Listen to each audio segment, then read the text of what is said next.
关过后，你是否仍然咳不停呢？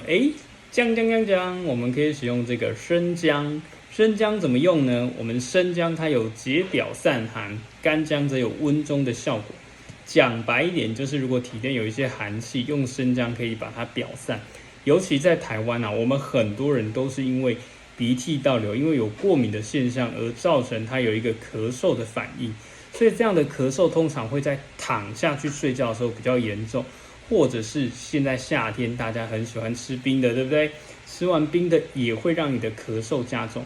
那我们就可以切一点生姜，你可以放在保温杯里面泡热水来喝，或者是更好的方式是我们切小片，然后放在大火里面。我妈妈就会常常这样煮很多的姜茶。那我们要加点红糖也是可以，但总而言之，这样的效果就会很不错咯。